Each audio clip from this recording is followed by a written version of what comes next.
ำหรับแขกที่เข้ามาร่วมในงานทางผู้จัดงานเขาเจ้าก็ทักทายด้วยการป้ายสีงานนี้จะเป็นการจัดหนักจัดเต็มของการลิ่นสีและลิ่นน้ำปีหนึ่งจะมีเท่านึงทุกคนปีหน้าทุกคนลองมาเบิ่งเด้อค่าเข้ากับมา400,000ที่ต่อคนเฮาสามารถเป็นต้นทำผู้ใดก็ได้เป็นบ่เข้ามาเนี่ยได้บ่เป็นหยังคนไลน์จะเป็นคล้ายๆคนต่างประเทศปะตัวเองเป็นเจ้าภาพเพลงกับโอ้ผู้ใดมากะแฮปปี้โฮลี่แบบน่ารู้ดี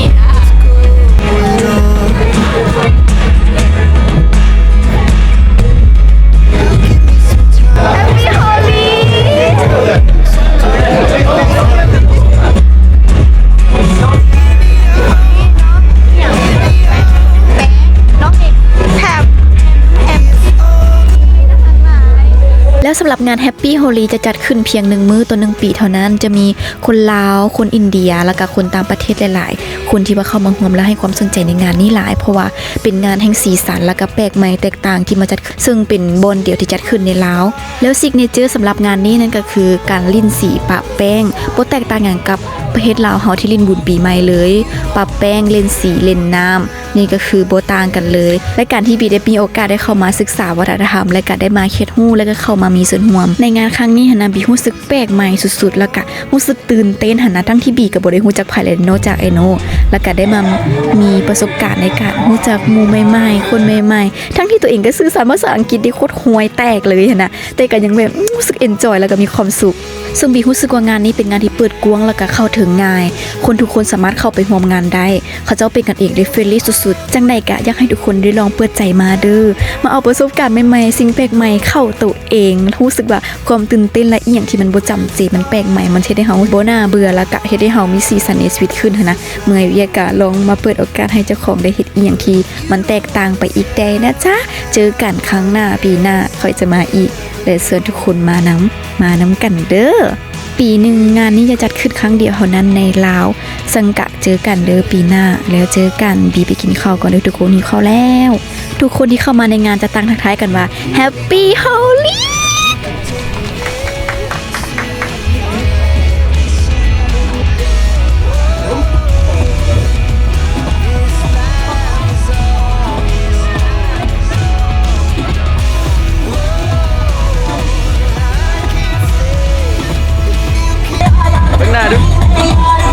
Happy Holy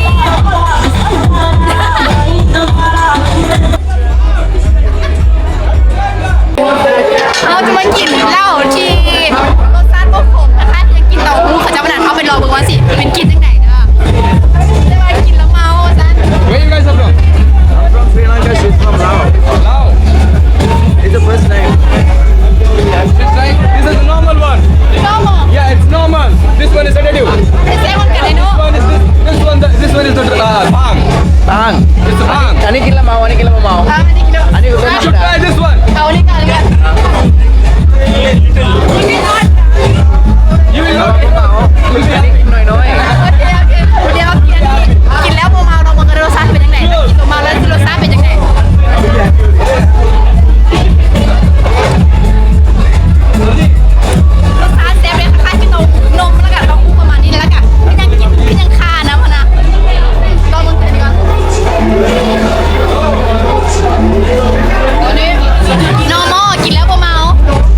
ต่างหากอันนี้เอาต่างหากเกินเด้อ ทางเลยก็ได้อันนี้เขาเอิ้นอย่างก่อนนี่ กุหลาบจามุน กุหลาบจะหมด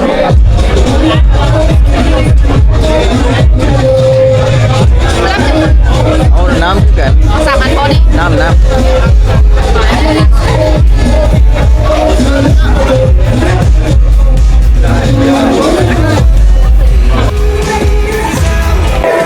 แฮปปี้โฮลี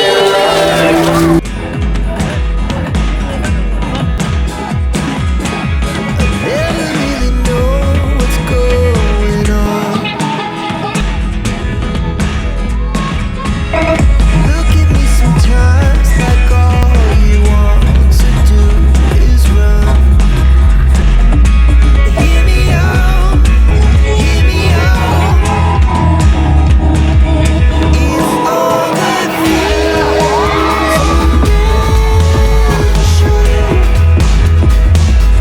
there are the things I want to know. Secret style in your heart is but if you don't want to tell me now, I guess I'll never know. Losing almost all my energy. It's getting hard to talk to you, and I'm the only one who speaks. It's all the things you never show. There are the things I want to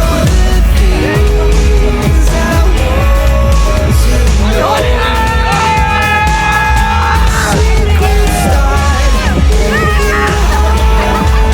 it's a slave. But if you don't want to tell me now, I guess I'll never know. Here we go, turning all the wrongs into rights. Here we go, you can take me there tonight. Whoa, this life is always whoa, I can't stay if you can't let it go.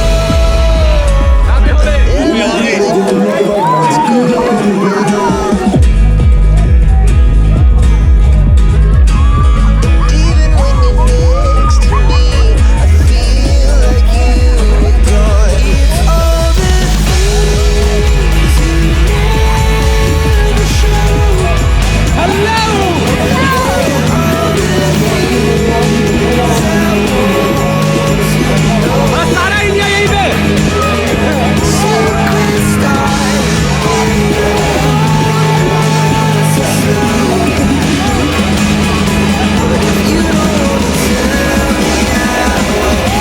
style.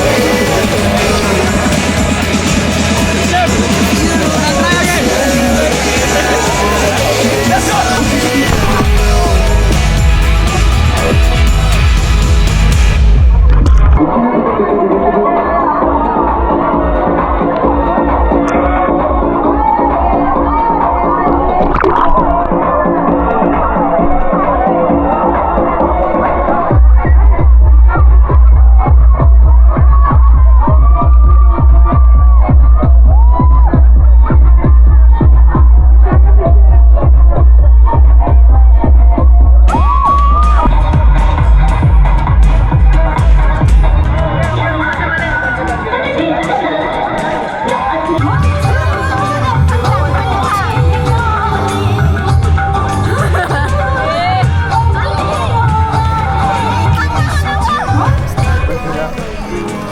How long have you guys been in Laos? I've lived in Laos for 4 months. 4 months. But Jango, she's been here for like 1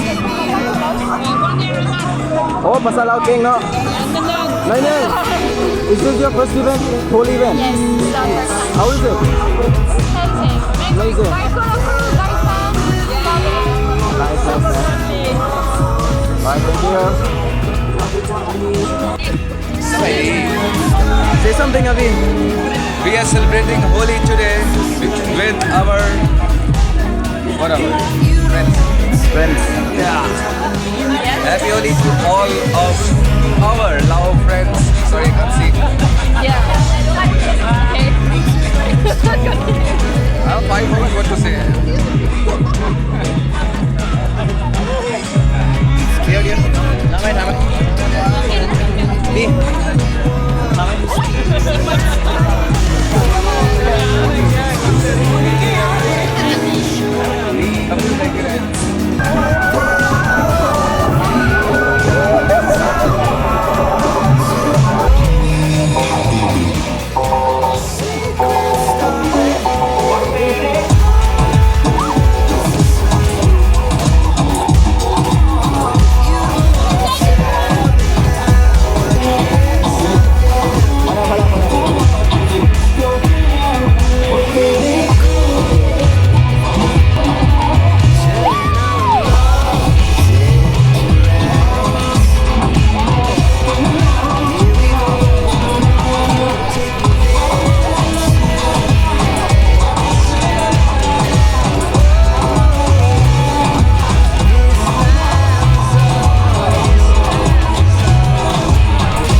Good.